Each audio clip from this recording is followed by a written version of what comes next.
చేసి చెప్పాం.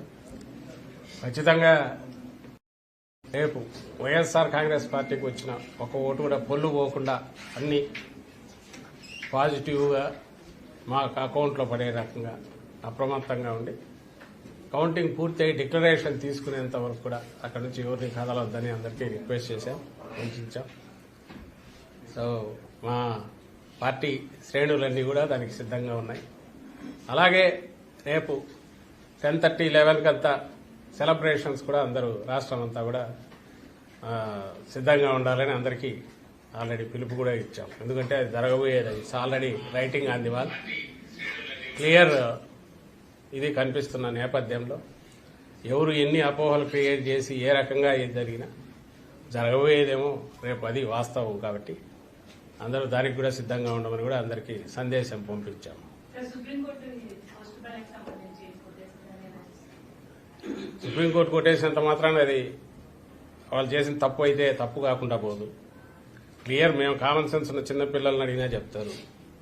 నువ్వు రూల్ ఒకటి ఫిక్స్ చేసుకున్నావు. ఎలక్షన్ కమిషన్ పోస్టల్ బ్యాలెట్కి సంబంధించి అటెస్ట్ చేసిన అధికారి డీటెయిల్స్ ఏదైనా సీల్ రూపంలో కానీ ఆర్ డీటెయిల్స్ పెన్తో రాసి కానీ ఉండాలన్నారు.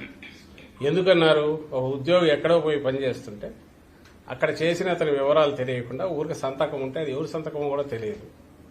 ఇది లాస్ట్ జూలైలో రిలీజ్ అయిన వాళ్ళ గైడ్ లైన్స్. దానికి విరుద్ధంగా దాన్ని చేంజ్ చేయకుండా దేశమంతా కాకుండా ఒక ఆంధ్రప్రదేశ్లో మాత్రమే సంతకం ఉంటే చాలు అని ఒకటి పెట్టారు. ఇది కూడా ఏది తెలుగుదేశం పార్టీ వాళ్ళు వెళ్ళి బ్యాలెట్ పేపర్ చూస్తే సరిపోతుంది, ఇవేం అక్కర్లేదని వాళ్ళు రిక్వెస్ట్ చేశాక వీళ్ళు మార్చారు ఈసీ. దాంట్లో క్లియర్గా బ్లాటెంట్ వయలేషన్. నీ ప్రొసీజర్స్ నువ్వు ఫామ్ చేసుకున్న రూల్స్ నువ్వు వైలేట్ చేస్తుంది ఈసీ. అది కూడా ఇప్పుడు పోలింగ్ అయిపోయిన తర్వాత, పోలింగ్కు ముందు డెసిషన్ తీసుకుని కంట్రీ అంతా ఇంప్లిమెంట్ చేస్తే అది న్యాయమైంది, నిష్పక్షపాతంగా ఉన్నది.